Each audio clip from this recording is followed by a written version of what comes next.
અહીં અમદાવાદ નોકરી માટે આવ્યો હતો, પણ રહેવાની સગવડ માટે મને અહીંયા સરખેજ આશ્રમ છે, ભારતીય આશ્રમ, ત્યાંની મને વાત મળે એટલે હું ત્યાં પીજીમાં રહેવા માટે ગયો હતો.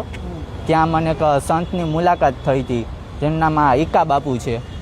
ઈકા બાપુ જોડે મેં વાત કરી અને બેઠો, તો એમણે મને જમાડ્યો, કારવ્યો અને પછી મારી જોડે ઘડીક વાતચીત કરીને કહ્યું કે તને રહેવા કારવાની સુવિધા અને નોકરી પણ હું અપાવી દઈશ. એમ કરીને મને બેસાડ્યો અને પછી એમ કહ્યું કે ભાઈ તું મારા ઘડીક બેટા પગ દાબી દે ને એમ.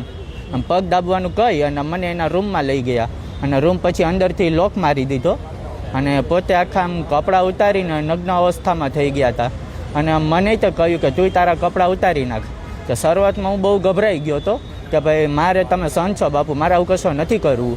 તો મને પરાણે હાથ પકડી અને બેસાડ્યો અને મારી પાસે પરાણે કપડાં ઉતારાવ્યા અને મને એમ કહ્યું કે કંઈ વાંધો નહીં બટા, સંતોની સામું શરમ ના હોય એમ કરી અને એના બેડ ઉપર મને સુવડાવી અને મારી પાસે આમ અશ્લીલ કામ કરાવડાવ્યું છે, શરીરની માલિશ કરાવડાવી છે, હસ્તમૈથુન કરાવડાવ્યું છે અને સાથે સાથે મને કહેતા રહેતા હતા કે આ વાત અત્યારે આપણી બંને વચ્ચે જ રહેવી જોઈએ, બહાર કોઈને કરતો નહીં એમ.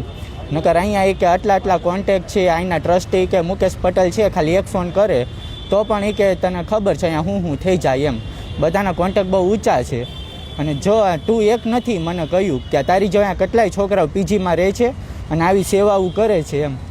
અને આ વસ્તુ મારી હારે એક વાર નહીં પણ 5 થી 6 વાર કરેલી છે. છેલ્લે મેં કંટાળીને આ ફેસલો લીધો છે કે હવે મારે આ વસ્તુ નથી કરવી, કે કોઈ બીજા જોડે મારે આ વસ્તુ ન થવી જોઈએ એની આશ્રમમાં. અને જે સંત જેને બધા ભગવાન માનીને બેઠા છે એનું સત્ય બારું આવવું પડે, કેમ કે સંત માણસો કોઈ દિવસ આવા અશ્લીલ કામ કરે નહીં.